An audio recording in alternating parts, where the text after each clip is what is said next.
bienvenue pour ce webinaire sur le sujet de l'industrie 4.0 à Singapour.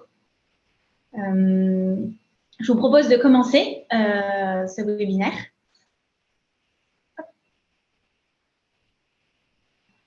Donc aujourd'hui, nous avons le plaisir d'accueillir 3 intervenants qui nous partageront leur retour et leur expérience sur le sujet de l'industrie 4.0. Jacqueline Tang, Regional Director Europe pour EDB. EDB qui est le Singapore Economic Development Board et qui est une agence gouvernementale qui dépend du ministère du Commerce et de l'Industrie. Nous aurons également Ben Hong, expert Shaping the Future of Advanced Manufacturing and Production pour le World Economic Forum. Et Guillaume Darmaillan, Head of Industry Solutions chez Engie. Et effectivement, moi-même, donc Marie Lemonnier, en charge du secteur tech au sein de la Team France Export à la Chambre de commerce française de Singapour. Donc, bienvenue à tous. Je vais vous présenter en quelques mots ce qu'est la Chambre de commerce française de Singapour. La Chambre de commerce française de Singapour fait partie donc d'un réseau de 124 chambres françaises à l'international, le réseau des CCIFI France Internationale, présent dans 95 pays. Aujourd'hui, présente depuis plus de 40 ans à Singapour, la FCCS, French Chamber of Commerce in Singapore, est une association de droit singapourien à but non lucratif et autofinancé. Notre mission globale est de connecter, fédérer et promouvoir les entreprises et ainsi accélérer leur développement sur Singapour et sa région. D'abord, depuis leur première approche de marché, notamment à travers les services de la Team France Export, jusqu'à leur implantation, par exemple si vous souhaitez ouvrir une filiale à Singapour, créer une entreprise ou fonder une start-up. Et enfin, nous accompagnons les entreprises jusqu'à leur expansion commerciale à Singapour et en Asie, avec l'accès à un réseau d'affaires de plus de 650 entreprises membres. Et pour vous donner une idée, chaque année, nous organisons plus de 225 événements avec plus de 6500 participants. Quelques mots à propos de la Team France Export. Donc, depuis le 1er janvier 2019, la Chambre de commerce française de Singapour propose, dans le cadre d'un partenariat public-privé avec Business France, un service d'accompagnement des entreprises françaises à l'export. Nos principaux services vont de l'étude de marché à la mission de prospection ou à l'organisation de salons via les pavillons France. Et nous organisons également plusieurs délégations dans l'année et notamment la prochaine dans le domaine de l'industrie se déroulera au mois de juin sur 2 pays, Singapour et Thaïlande, sur le thème de la Smart City. Donc voilà, n'hésitez pas à revenir vers moi si vous avez des questions par la suite. Singapour en quelques chiffres. Donc, cité-État au cœur de l'ASEAN, Singapour bénéficie d'une position géostratégique incomparable et joue le rôle de plateforme logistique et commerciale au sein de la région Asie-Pacifique. Singapour jouit notamment d'un environnement des affaires extrêmement favorable et attire les sièges sociaux, les entrepreneurs et les talents internationaux grâce à son dynamisme et sa capacité d'innovation. Comme vous pouvez le voir, Singapour est un pays cosmopolite avec une population de près de 5,7 millions d'habitants. Et bien que Singapour dispose de 4 langues officielles, la langue de travail est l'anglais, ce qui facilite vraiment les échanges commerciaux. Donc, c'est un pays très développé. Et pour vous donner une idée, la prévision de croissance pour 2021 est estimée entre 4 et 6%. L'économie de Singapour repose essentiellement sur 3 piliers. Les activités financières et les services aux entreprises, qui représentent à peu près 28% du PIB. L'industrie manufacturière, et c'est le sujet d'aujourd'hui, environ 21%, et les activités de commerce, logistique et communication qui représentent environ 24%. Les secteurs de croissance reposent bien évidemment sur les industries de pointe et d'innovation. Cette réussite est le fruit de réformes gouvernementales dont le but est d'attirer les entreprises et les capitaux à Singapour. Et cette volonté gouvernementale de créer un climat d'affaires attractif se traduit notamment au sein de 4 mesures principales. 1, une fiscalité avantageuse pour les entreprises avec un taux d'imposition sur les sociétés capé à 17%. 2, des systèmes de réglementation clairs et transparents dans tous les domaines. En gros, pas de corruption. Singapour se classe 4e pays le moins corrompu selon l'indice de perception de la corruption de Transparency International. Et par exemple, c'est le seul pays asiatique à figurer parmi le top 10. Également, une réglementation douanière très libérale. 99% des produits importés sont exempts de droits de douane. Seuls les alcools, les voitures, le tabac et le carburant sont taxés. Et enfin, une forte protection de la propriété intellectuelle. 90% des demandes de brevets à Singapour résultent d'entités étrangères. Sur le contexte industriel, donc l'ambition de Singapour est d'être le hub mondial de l'industrie manufacturière et l'un des meilleurs centres au monde pour l'innovation. Singapour est incontestablement un pays propice aux affaires. Selon les conclusions du rapport annuel de la Banque mondiale, comme vous pouvez le voir, Singapour se classe au second rang sur les 190 économies du classement Ease of Doing Business. Singapour est un hub logistique et de transport et possède des infrastructures reconnues sur le plan international. Pour vous donner une idée, Singapour est le deuxième plus grand port à conteneurs au monde et l'aéroport de Changi a été élu le meilleur aéroport du monde. Juste un petit chiffre, avant la crise, plus de 68 millions de voyageurs ont fréquenté l'aéroport de Changi. Bien évidemment, avec la crise, ça a un peu changé, mais cet écosystème favorable fait que Singapour est aujourd'hui un pays de rang mondial dans le secteur industriel. Quatrième exportateur mondial de biens de haute technologie, Singapour est identifié par le Forum économique mondial comme l'un des pays les mieux placés pour l'industrie 4.0. Donc, le pays est également reconnu comme un centre dynamique de fabrication à haute valeur ajoutée avec une ingénierie de pointe et des capacités d'innovation. Il est vrai qu'il est souvent inhabituel pour un pays de combiner un PIB très fort par habitant avec une part importante de l'industrie manufacturière dans la production nationale, mais cela est possible parce que Singapour se concentre vraiment sur un secteur manufacturier à forte valeur ajoutée. Maintenant, je vous propose de laisser la parole à Jacqueline. So, Jacqueline, the floor is yours. Perfect. We can see your screen. OK. OK, perfect. Thank you. Merci Marie pour l'introduction. Bonjour à tous, je m'appelle Jacqueline et je fais partie de EDB Singapour. Nous sommes une agence gouvernementale responsable de la stratégie économique de Singapour et nous travaillons avec des entreprises étrangères comme vous qui souhaitent s'implanter à Singapour pour accéder aux opportunités régionales et mondiales. Et aujourd'hui, nous allons parler spécifiquement de l'industrie, ce que cela signifie pour Singapour et ce que Singapour peut apporter à la région, au monde et à vous.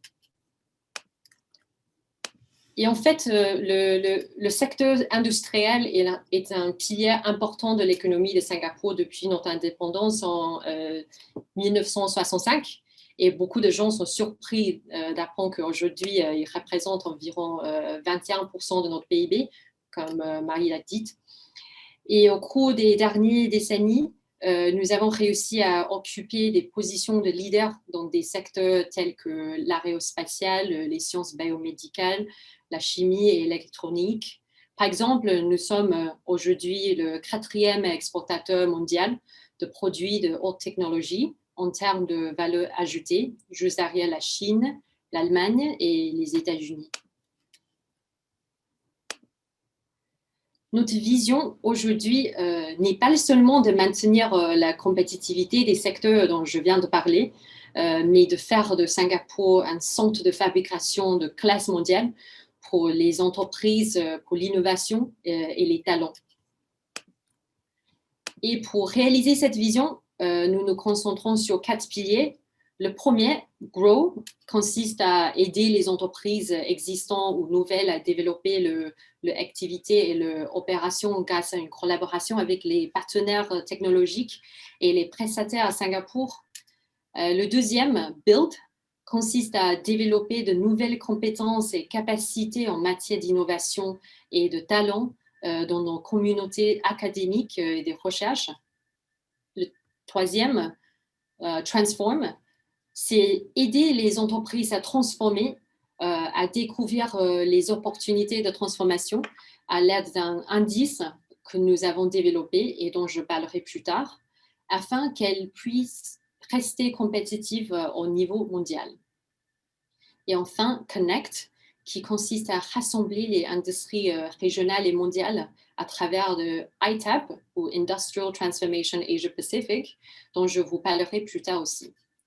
Maintenant, on va examiner de plus près chacun des 4 piliers. Tout d'abord, Grow, ça consiste à attirer plus d'acteurs et à favoriser la collaboration et le partenariat. Au cours des dernières années, Singapour a enregistré un afflux constant d'investissements de type industrie 4.0, tant de la part des fabricants que des fournisseurs de technologies. En fait, de nombreux fournisseurs de technologies ont mis en place des centres d'excellence, COE, qui développent de nouvelles technologies et solutions à partir de Singapour. La plupart de ce que vous voyez sur la diapo ont un mandat régional, voire mondial. La présence ici fait de Singapour un endroit idéal pour que les fabricants découvrent, testent et adoptent de nouvelles technologies. Par exemple, Emerson Automation Solutions a établi son Global Pervasive Sensing Center of Excellence à Singapour en 2014 pour aider les entreprises industrielles à utiliser IoT pour surveiller les conditions et les performances des équipements. Et en 2017, Emerson a également mis en place son Global Additive Manufacturing Center à Singapour. Le centre utilise plusieurs technologies d'impression 3D pour produire des pièces, des produits personnalisés, spécifiques à des applications et qui sont impossibles à produire avec les technologies traditionnelles. Les deux centres travaillent ensemble pour aider le client à réussir en utilisant les dernières technologies et stratégies d'industrie 4.0. Nous avons ici aussi quelques exemples de fabricants qui ont réalisé des investissements de type industrie 4.0 à Singapour ces dernières années. Papel & Fuchs a ouvert un centre de distribution mondial ultra moderne à Singapour. Il intègre notamment un stockage automatisé grâce à IoT, un système de récupération et un logiciel intelligent de gestion d'entrepôts. Chevron Oronite a collaboré avec Emerson, dont je parlais plus tôt, pour installer une infrastructure de détection omniprésence sans fil afin d'améliorer la sécurité du site, l'efficacité opérationnelle et énergétique. Collins Aerospace a ouvert un centre d'innovation à Singapour aussi l'année dernière afin de développer des technologies numériques et d'automatisation avancée pour ses opérations de MRO et de fabrication. Le centre dispose également d'un COE pour l'impression 3D. Et dans le secteur de la consommation, Kimberly-Clark a réalisé de nombreux investissements dans son usine de Singapour au cours des années, notamment pour déployer des véhicules à guidage automatique et des systèmes avancés de gestion d'entrepôts. Et pour encourager encore plus de collaboration tout au long de la chaîne de valeur de la fabrication, nous avons lancé un projet qui s'appelle Jurong Innovation District dans l'ouest de Singapour pour réunir toutes les parties prenantes dans un seul espace physique. Ce campus accueillera des institutions de recherche, des instituts de formation, des fournisseurs de technologies et des fabricants. Par exemple, Siemens aura ici son Advanced Manufacturing Transformation Center, McKinsey aura son Digital Capability Center, et je suis sûre que la plupart d'entre vous ont déjà entendu dire que Hyundai installera également son centre d'innovation ici pour développer et tester de nouvelles solutions de mobilité et réaliser la fabrication de véhicules électriques en utilisant des technologies telles que l'IA, IoT et la robotique. Alors, parlons maintenant un peu de build, qui consiste à développer des nouvelles compétences, capacités et le bon type de talent dans nos communautés de recherche universitaire. Et pour soutenir le développement et le test de nouvelles technologies dans un environnement de production réel, nous disposons de 2 plateformes financées par des fonds publics, ce que nous appelons des usines modèles. Celle de gauche, Simtech, est principalement destinée aux PME. Il s'agit d'une ligne de production à l'échelle pilote avec des solutions standardisées et modulaires qui permettent aux entreprises d'essayer de nouvelles solutions d'IoT et d'automatisation. Celle de droite, ARTC, est principalement destinée aux grandes entreprises, les multinationales. Elle fournit l'infrastructure aux entreprises pour développer et tester l'intégration des technologies intelligentes et digitales avec le processus de fabrication existant. Et dans nos instituts de recherche publique, nous avons construit un certain nombre de programmes pour soutenir Industrie 4.0. Nous essayons d'impliquer le plus possible l'industrie dans ces programmes, de sorte que nous puissions nous apprendre à créer de la valeur économique dans un délai de 3 à 5 ans. Et cela peut prendre la forme d'activer les investissements des entreprises, de créer des emplois, etc. Voici quelques exemples de ces programmes. Le Industrial Internet of Things Innovation Platform, qui est un programme axé sur l'industrie mis en place par notre agence de recherche publique A-STAR. Son objectif est d'accélérer l'adoption des technologies IoT dans l'industrie. Elle rassemble les utilisateurs finaux, les fournisseurs de technologies et les chercheurs en un seul consortium afin de traduire les technologies existantes en solutions complètes. Et le Next Generation Hyper-Personalization Line est une ligne de production intelligente, évolutive, flexible et intégrée avec des banques d'essais modulaires pour des produits personnalisés à la demande. Ceci est intéressant pour les entreprises de consommation qui souhaitent améliorer la flexibilité, la productivité et la transparence tout en réduisant les coûts et les délais de mise sur le marché. Et certainement, nous avons besoin des bons talents pour soutenir la croissance de l'industrie 4.0. Et notre approche de développement des talents consiste tout d'abord en collaboration avec l'industrie, à l'identifier les nouvelles compétences nécessaires, puis à concevoir des programmes qui ciblent ces compétences pour les talents existants et nouveaux. Par exemple, SkillsFuture a lancé un programme national de développement de compétences pour la fabrication de pointe. Il propose des cours modulaires et axés sur les compétences aux travailleurs de la fabrication. Et on a formé des milliers à ce jour. Et dans le Jurong Innovation District dont j'ai parlé plus tôt, ESA et le Nanyang Technological University font créer également le Advanced Manufacturing and Technology Academy, qui sera le conseiller national et le coordinateur de la formation en Industrie 4.0 à Singapour. Et pour nous assurer que les entreprises découvrent ces opportunités et en profitent, nous collaborons avec les différentes associations professionnelles et syndicats dans un effort de sensibilisation. Et cela nous amène au troisième pilier qui est Transform. Et il s'agit de transformer les installations existantes et plus automatisées, plus numériques, plus connectées, plus intelligentes grâce aux nouvelles technologies. Et chaque entreprise, chaque installation est unique. Il n'y a donc pas d'approche unique. Alors que tout le monde parle de l'industrie 4.0, mais beaucoup ne savent pas par où commencer. C'est pourquoi nous avons développé le Smart Industry Readiness Index, ou SIRI, qui est une suite de cadres et d'outils pour aider les entreprises, quelle que soit la taille et le secteur d'activité, à démarrer, évoluer et poursuivre le chemin de transformation.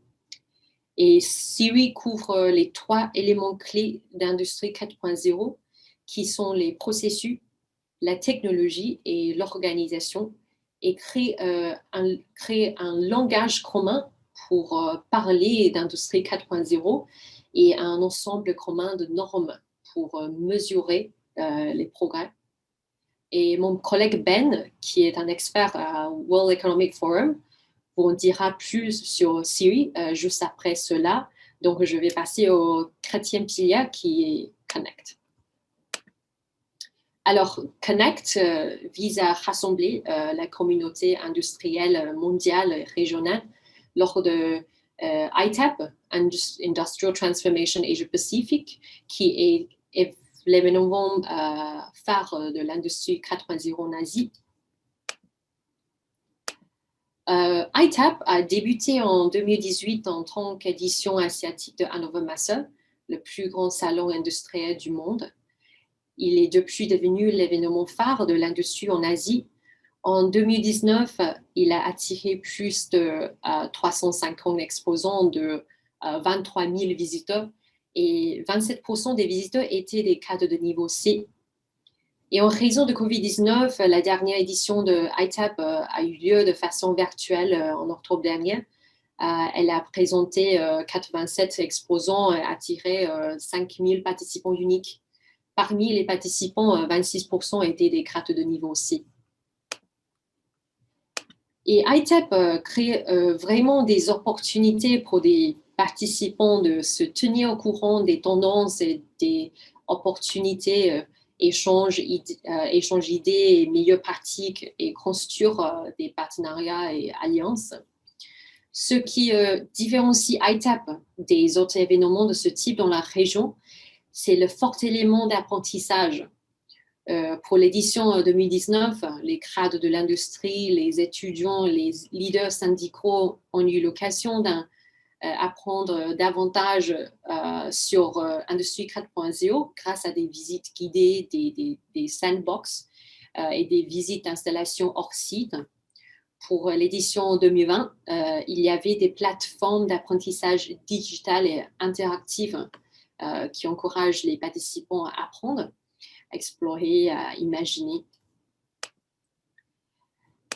Alors, cela m'amène à la fin de ma présentation. Je vais maintenant céder la parole à Ben, qui parlera de Syrie et de notre collaboration avec World Economic Forum. Over to you, Ben.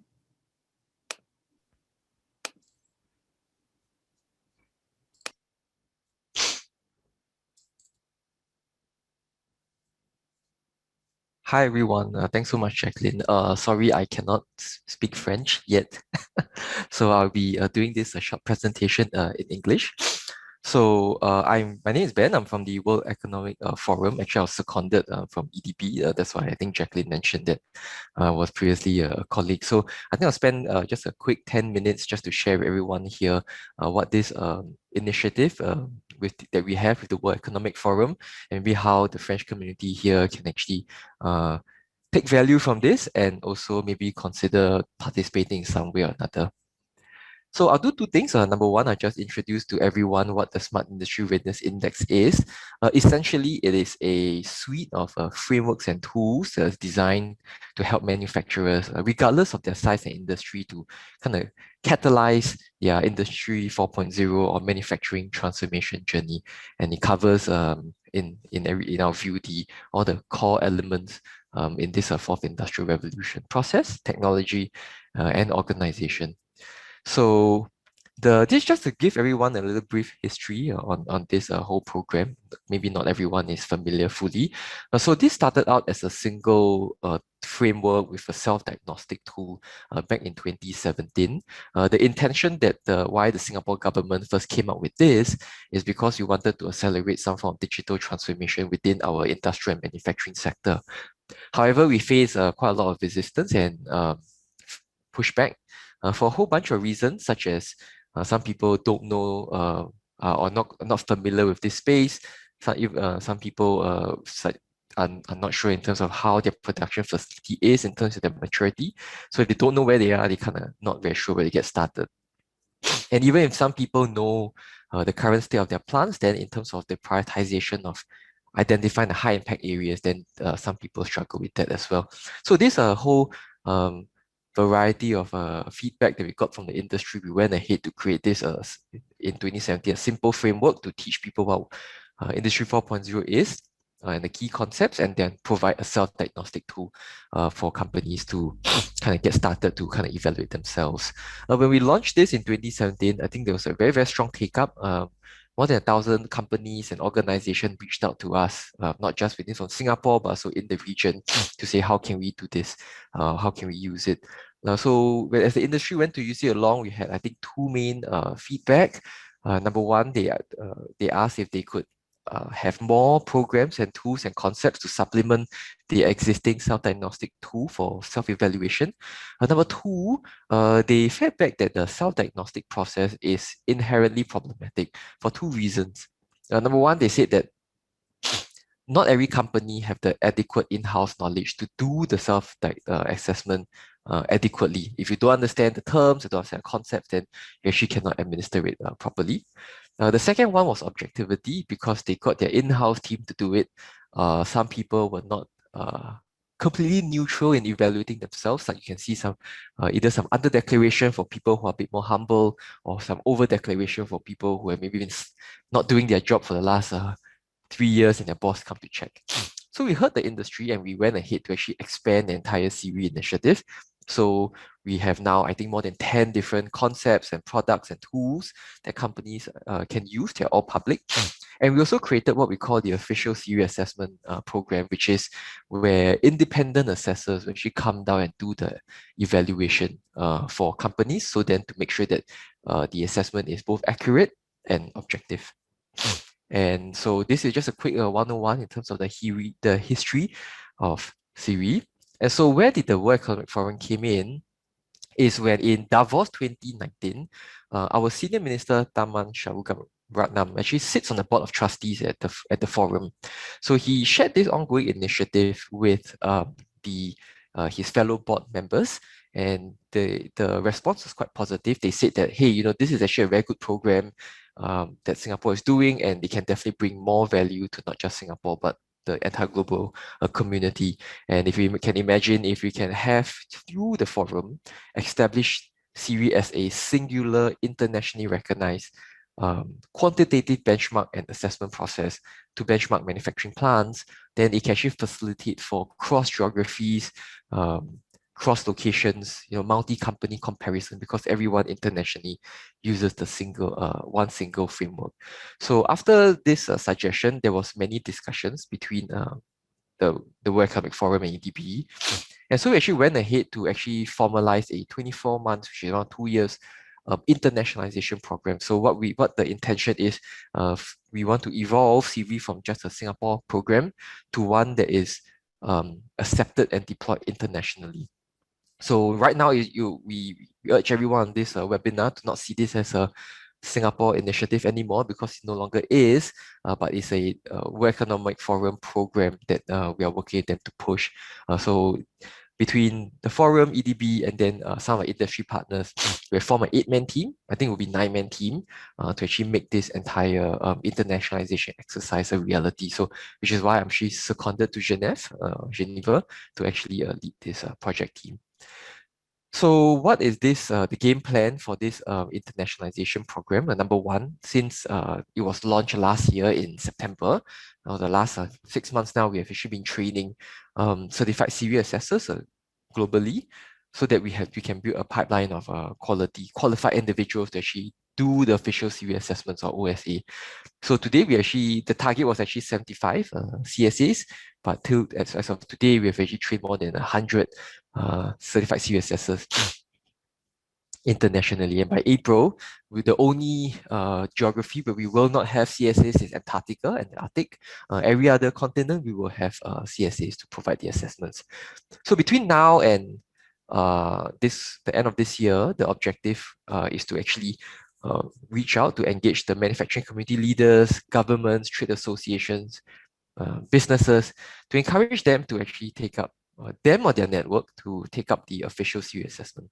And the target is to do more than 750 new ones globally. All this work that we're doing will actually accumulate at Davos 2022 next year. We will publish the second Manufacturing Transformation Insights report that will actually cover the new benchmarks that we have from 1,000-point data sets all around the world, and to provide new insights and ideas that people can actually take forward. So include case studies of how CIRI has brought a benefit to companies, etc., etc. So in terms of getting involved, I think there's a few ways we would like to kind of work with everyone here if there's interest in terms of getting on board this WF program. Now, number one, we want to work with you to actually broadcast Siri to your networks of customers, communities, and clients. So I think the first one, the ongoing exercise, is actually to broadcast this whole initiative to as many people as we can. So if there are any upcoming webinars that you're organizing for your community or for your internal stakeholders, the forum is available to come in to actually speak and share on this program in your events. So if this is something that's an alignment, please include us. We'll be happy to come in and speak and share what the forum is doing in Industry 4.0 and then a little bit more on this initiative. Number two, if you are from a technology or consultancy firm on the right side here, then we would like to encourage you to join us as a partner by nominating some of your in-house experts to be qualified as certified CV assessors. So depending on the interest level, then there's certain sponsorship or subsidy programs that actually the forum or EDP can actually provide to sponsor the training and examination costs for some of the new certified CV assessors that you might want to nominate. The third one, then if you are from a manufacturing company, then it's very simple. We just want to encourage you to do the official CV assessments. We believe is valuable. It doesn't take up too much time, just 2 days, working days, and it will give you a quick sense of where your maturity is across the 16 key areas. It will give you key areas to prioritize through the prioritization matrix, which is part of the program, as well as it will give you the benchmarks, quantitative benchmarks in terms of how you compare with the broader manufacturing sector, as well as your industry-specific comparison as well. So if you're from the electronic sector, we have statistics to compare how you perform with your electronic manufacturing peers as well. So this is a quick overview of some of the 3 ways the forum and EDB, of course, hope to partner with everyone here in this webinar. And I'm happy to take any questions after. And thanks so much. I'll pass the time to the next speaker.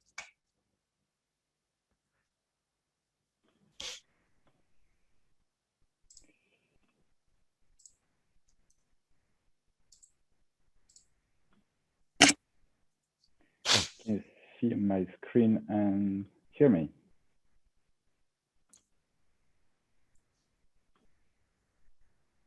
Okay, hope so. So hi, yeah, thanks. Hi, everybody. Good morning and good afternoon. Thanks a lot to the FCCS to invite me.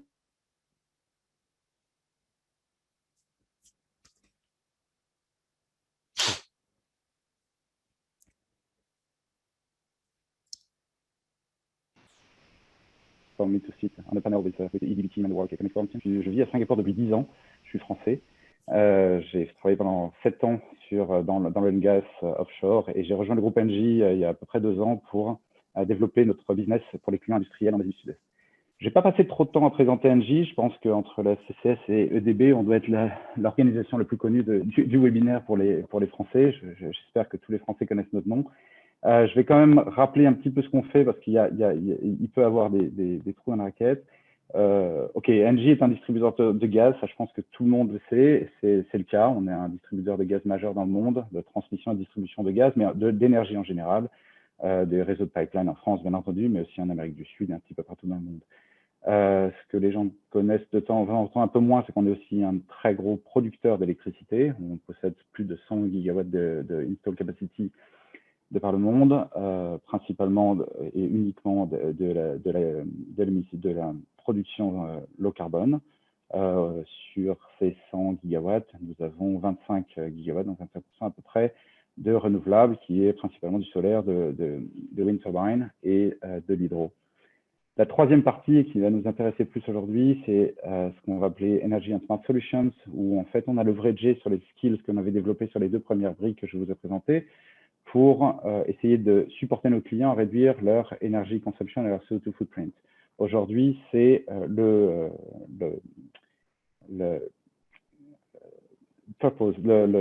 la raison d'être du groupe Engie et qui a été écrite dans les bylaws de notre organisation. Quand je parle des 2 principales capacités que nous avons développées sur les briques de production et de distribution d'énergie, Je pense à deux choses majeures. La première, c'est notre DNA d'infrastructure. Nous sommes une grosse société avec une très forte balance sheet, habituée à des projets d'infrastructure, et on avait une capacité d'investissement assez importante, voire presque illimitée sur ce type de projet.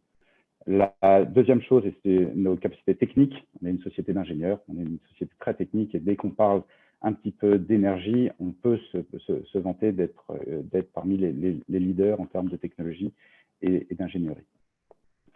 L'Asie du Sud-Est, très rapidement, nous appliquons exactement ce que Jacqueline a présenté plus tôt. On est un gros partenaire de DB, ou plutôt DB est un gros partenaire de Engie. Notre siège est à Singapour pour toute la PAC, et donc pour l'Asie du Sud-Est également, la PAC incluant en plus de l'Asie du Sud-Est la Chine, l'Australie et la Nouvelle-Zélande dans notre organisation. Donc Singapour, c'est notre centre d'expertise technique, financière, juridique, qui sont les trois gros piliers qui nous permettent de supporter le développement de nos projets dans les différents pays qui sont présentés sur cette carte. C'est également à Singapour que nous avons la plus grosse activité, où on est le principal producteur d'électricité de l'île. On possède des district cooling systems et on a un certain nombre d'activités sur cette île. Notre cœur de business dans ces 5 pays, Utility as a Service, donc on développe, on optimise, on finance, on opère toute une sorte de utility production, donc de l'eau glacée, de la vapeur, des systèmes de réfrigération, tout ce qui peut supporter des industries à faire tourner leurs process, et on essaie de les aider à réduire l'empreinte carbone qu'ils ont en optimisant ces process. Le deuxième, c'est l'energy efficiency, développement de cogénération, déploiement de solutions digitales, récupération de chaleur fatale. Il y a des centaines et des centaines de différentes solutions qu'on essaie de déployer, encore une fois, avec toujours le même objectif, réduire l'empreinte carbone de nos clients et réduire leur consommation énergétique. Troisième, encore une fois, on est un gros producteur d'énergie verte. Nous avons une forte présence en Asie du Sud-Est et des ambitions absolument gigantesques de production principalement solaire pour l'instant, et notamment en Malaisie, où nous avons déjà remporté un tender absolument significant au regard du pays. Je ne vais pas passer plus de temps sur la présentation de l'entreprise. Maintenant, j'aimerais tourner sur la partie Industrie 4.0. La question m'a été posée plusieurs fois, pourquoi Engie intervient et pourquoi Guillaume intervient dans un webinaire sur l'Industrie 4.0. La question est légitime, certes, mais et d'ailleurs, vous voyez que Jacqueline n'avait pas inclus Engie dans les différentes entreprises que DB supporte et qui ont une activité dans l'Industrie 4.0. Et c'est logique. Nous ne sommes pas du tout un modernisateur de lignes de production, un développeur d'IoT, on n'est pas du tout un intégrateur de systèmes logistiques et tout ce type de fonctions qui peuvent permettre de développer des industries et de les digitaliser. Nous, ce qu'on est, c'est un énergicien. On améliore l'efficacité énergétique des systèmes qui sont autour de nous. Et si je prends une belle punchline, on est un enabler apportant de la brique énergie, en fait, à la transformation 4.0, avec toujours un seul objectif, la sustainabilité. Donc, on utilise ce format pour pouvoir atteindre nos objectifs. J'ai essayé de chercher dans le groupe depuis quand nous avons décidé de mettre la digitalisation au cœur de notre business. Quand je dis au cœur de notre business, donc j'étais pas encore dans le groupe, mais en 2015, Isabelle Cocher, notre ancienne présidente, avait mis au cœur des 3 principaux piliers de l'entreprise, décarbonisation, décentralisation et digitalisation, la digitalisation qui était un des 3 piliers. Pour une entreprise industrielle et infrastructure comme Engie, ça doit être une révolution. Et il y a une raison à ça, c'est-à-dire que depuis cette époque, la digitalisation est au cœur de tout ce qu'on fait, à savoir, pour arriver à faire notre travail d'optimisation de nos systèmes énergétiques, on doit avoir des systèmes digitaux partout. C'est-à-dire qu'on fait de l'opération de la maintenance de nos systèmes à travers des systèmes de virtual reality. On fait des audits énergétiques à distance, on gère nos systèmes avec des IMS et des BMS, on installe des IoT pour une meilleure visibilité de la consommation de nos clients, etc. etc. Donc, on n'est plus capable, le Covid augmente encore plus ça, on n'est plus capable aujourd'hui d'opérer aucun de nos systèmes sans les outils digitaux. Et c'est devenu le enabler, le facilitateur pardon, de notre façon de faire du business. Même le modèle que nous suivons le plus en Asie du Sud-Est, qu'on va appeler energy saving, energy efficient, il y a beaucoup de noms pour le décrire, mais en gros, le concept où Engie va investir dans les systèmes énergétiques de nos clients pour les optimiser et rémunérer Engie et donc récupérer notre investissement à travers un partage des énergies, des savings, pardon, est uniquement possible à partir du moment où on a de la data. La data est ici le nerf de la guerre, et même si on a énormément de différentes solutions qui sont complètement prouvées, tout ce qu'on va déployer, des CH, des cogénérations, des optimisations de systèmes, etc., sont que des systèmes prouvés, efficaces et connus et maîtrisés. La seule façon pour nous de les déployer, c'est d'avoir de la data. J'ai fait une deuxième recherche un petit peu triviale, on va dire. J'ai essayé de retrouver, quand on parle de transformation de chaîne de production ou d'industrie, j'ai essayé de récupérer quels sont les principaux drivers, entre guillemets, que nos clients et que mes équipes entendent. C'est pas exhaustif, c'est évident, il y en a plein d'autres. J'ai aussi sélectionné ceux qui m'arrangent, soyons honnêtes. Et ce qu'on remarque ici, c'est qu'il y en a un qui nous arrange beaucoup. Il va falloir que j'admette que j'ai un petit peu triché. La réalité, c'est énergie et corps matériel. Mais pour m'arranger mon pitch aujourd'hui, j'ai principalement focus sur l'énergie. Il est connu, et en tout cas, c'est les retours de nos clients, que la digitalisation de leur ligne de production, que l'évolution et la transformation de leur ligne de production, le principal saving qui retourne, c'est une diminution de leur consommation d'énergie. Et il y a une raison pour ça. Et c'est pour ça qu'on est là-dedans. Donc, effectivement, Engie n'est pas involved dans l'industrie 4.0 comme on pourrait l'imaginer, mais par contre, c'est notre brique qu'on apporte pour que cette transformation puisse être réussie et apporter des savings. Je vais essayer de donner des case studies sur 3 exemples. J'ai essayé de prendre des exemples extrêmement différents. Le premier, c'est une centralized kitchen, donc un catering center, c'est un projet sur lequel on a travaillé, un vrai projet. Les 3 sont des vrais projets d'ailleurs. Le deuxième, c'est un manufacteur de latex gloves situé en Malaisie. Et la troisième est une banque qui a un certain nombre de branches partout dans le pays, en Philippines en l'occurrence. Et je vais essayer d'expliquer comment cette digitalisation, cette transformation les a aidés, entre guillemets, par l'interconnexion des systèmes. Pour vous donner un exemple, pour vous détailler que c'était que ces projets, les demandes étaient très, très claires. Pour la centralized kitchen, il faut optimiser la production de chilled water et de hot water. Ils en ont besoin pour leur process de cuisine et pour pouvoir cuisiner les aliments qu'ils ont. Le deuxième, pour la production de gants en latex, c'était l'optimisation de hot water. L'eau chaude est un composant majeur de la fabrication des gants en latex pour les nettoyer, les modes, etc. Et ça représente 35 et 40% du coût du gant vient de la production de chaleur pour chauffer l'eau. La troisième, la banque, a un coût majeur d'énergie et se retrouve dans l'éclairage et dans la climatisation. Donc, on est d'accord que l'industrie 4.0 va être l'interconnectivité des systèmes entre eux. À notre échelle, encore une fois, on va se focus sur l'énergie à notre petite échelle d'énergicien. OK, j'ai essayé de représenter en bas une vision extrêmement simpliste de la chaîne de valeur d'un produit. Encore une fois, je travaille pour Engie, donc en tant qu'énergicien, vous remarquez que le premier départ, c'est l'énergie. Je suis d'accord qu'on aurait pu mettre le besoin client, on aurait pu mettre les corps matériels ou du recyclage, mais non, on va prendre l'énergie parce que ça illustre mon propos. Ça vaut ce que ça vaut. Reprenons les 3 exemples que j'ai mentionnés et essayons de voir les différentes actions, les différents niveaux qui vont être liés à leur progrès de digitalisation. Le premier niveau, c'est changer les équipements. Je vais regarder que la première partie. Si mon client me demande d'améliorer sa production d'énergie, je vais prendre les boilers, je vais les remplacer par des heat pumps, par exemple à Singapour. Le spread est intéressant. Pour des gants, je vais juste remplacer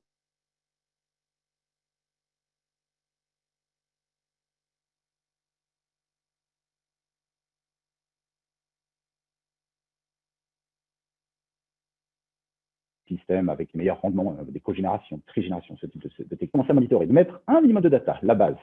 On est déjà sur un sacré nombre d'entreprises où on les accompagne à faire cette démarche. C'est-à-dire qu'on va essayer d'obtenir leur historical load, d'avoir un petit peu d'informations sur leur production de façon digitale.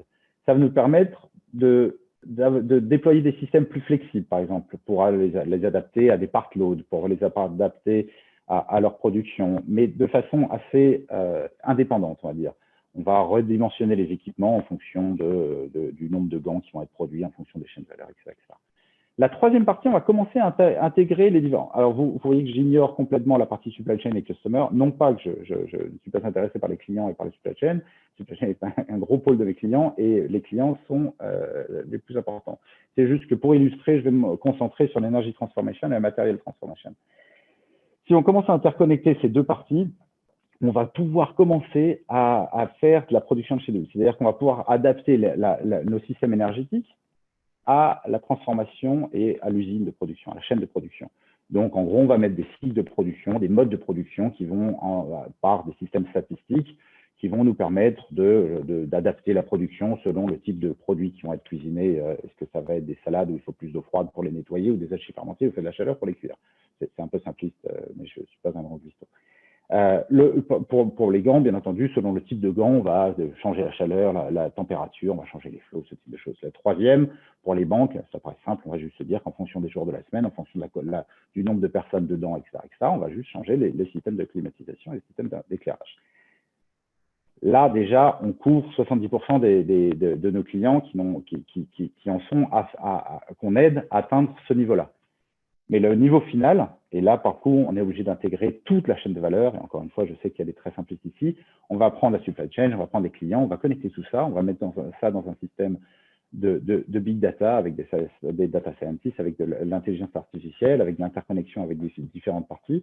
Et on va faire de l'interconnectivité de tous les stakeholders, y compris ceux qui sont outside of the business, via des solutions un petit peu d'intelligence artificielle. Ça va nous permettre d'avoir un système intelligent qui va nous permettre d'adapter la production, plus en fonction de notre client, qui est en gros l'usine de production, mais en fonction de tout un environnement business, leurs commandes, l'envie du client, les stocks, la concurrence, le prix du marché, et j'en passe, mais également non business, pardon, la météo, si je prends l'exemple de la banque, c'est le principal pour optimiser la climatisation, il faut juste connaître la météo, le confort des clients, etc.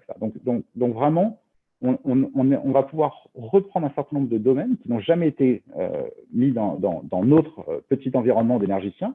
Et grâce à cette digitalisation et cette transformation, on va pouvoir aider notre client à réduire et à augmenter sa sustainabilité et à réduire son empreinte carbone grâce à cette interconnexion.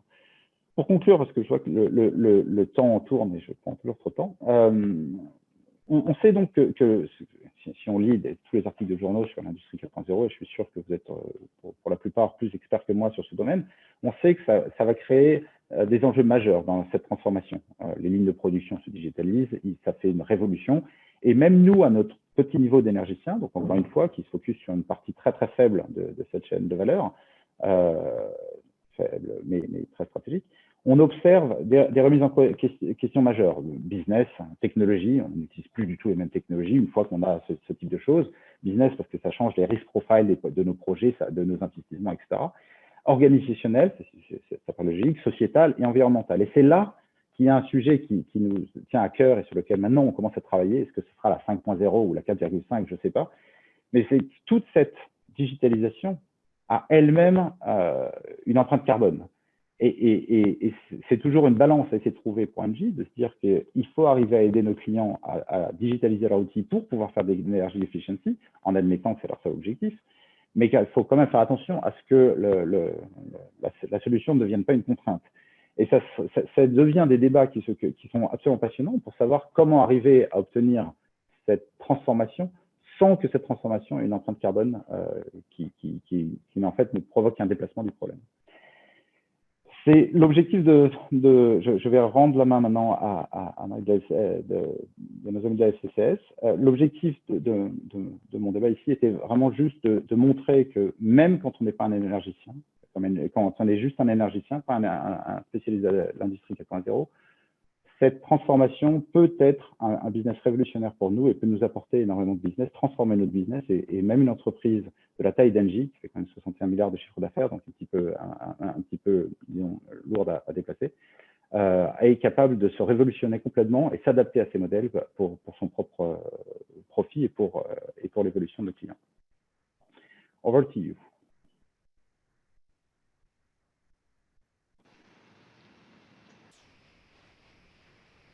Merci Guillaume, je reprends le micro. Hop. Merci. Merci du coup, Guillaume. Merci, Jacqueline. Merci, Ben, pour les interventions. J'ai vu qu'il y avait pas mal de questions donc, dans la partie Q&A et aussi dans la partie chat. Donc, n'hésitez pas. Il nous reste à peu près 5 bonnes minutes. Donc, si vous avez des questions, vous pouvez les poser en direct et donc, du coup, nos intervenants pourront y répondre. Il y a eu pas mal de questions. Du coup, je me permets, si je reprends les questions sur l'index Siri. So about the cost and maybe Ben, I don't know if you want to answer about the question about the cost and the Siri up indicator. I don't know. Yeah, so some more information regarding the question. Yeah, the training cost is 4,800 Singapore dollars. The examination is $1,000. So total, the training cost is 5,800 Singapore dollars.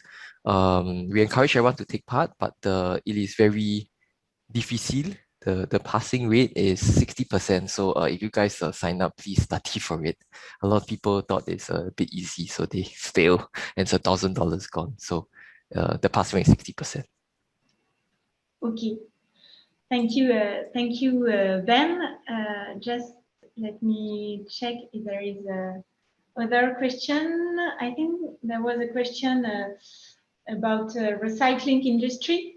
Are you aware of any industry 4.0 project in the recycling industry? Maybe, I don't know if maybe Jacqueline or you want to answer to this question.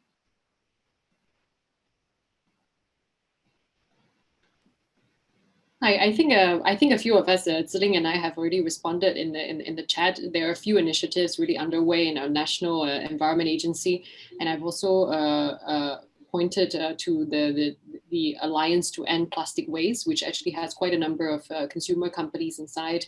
It's a consortium of companies that come together for whom finding the alternative to the current type of plastics and all that packaging is important. So this could be something that's interesting. The links have been already in the chat. Okay, perfect. Thank you, Jacqueline. And maybe another question to Ben. You mentioned about the subsidy for consulting companies. Can you elaborate on that? Yes. So as part of the effort to actually grow the pool of the global Siri certified Siri assessors, there is a sponsorship if a company would like to train a certain number of assessors, let's say within the region or internationally. So say, for example, if a company wants to nominate, let's say, 10 individuals globally for the training, then the World Economic Forum EDP can come in to support, let's say, 3 to 4 candidates out of the 10 to help you guys kind of get started. So it's a full sponsorship. So for those people who are sponsoring, you don't have to pay a single penny for those people. And in return for all the sponsored candidates, they just need to do 10 assessments in 12 months after they pass. So it's a very simple direct sponsorship, full sponsorship to 10 assessments contributing to the forum project. Okay, thank you, Ben. And as you can see, you have a lot of information on the chat and the Q&A session module. So you can see also some of the answer here. Maybe one question for Guillaume, maybe as a feedback. Le retour d'expérience d'une boîte qui s'implante à Singapour en quelques mots, ce serait quoi? Les conseils, on va dire, et les bons tips, retour d'expérience si des boîtes françaises veulent venir ici découvrir le marché?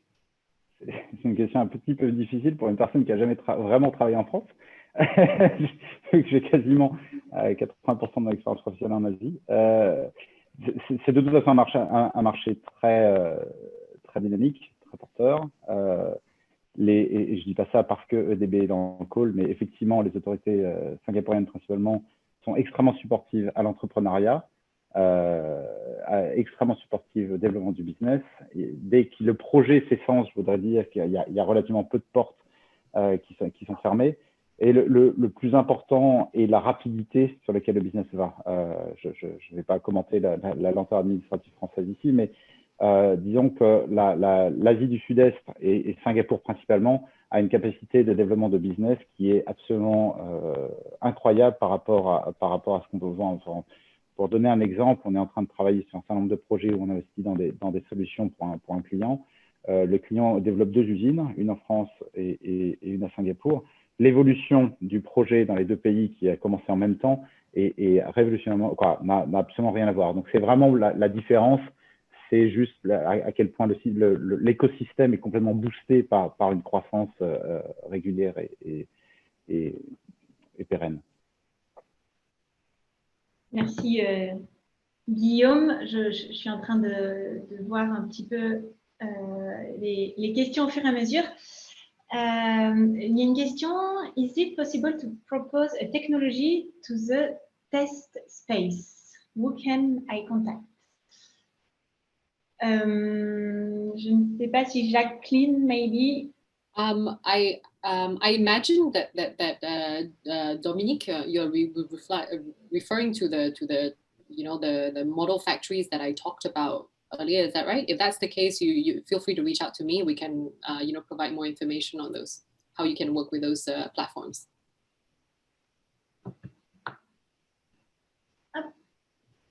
Exact, Dominique.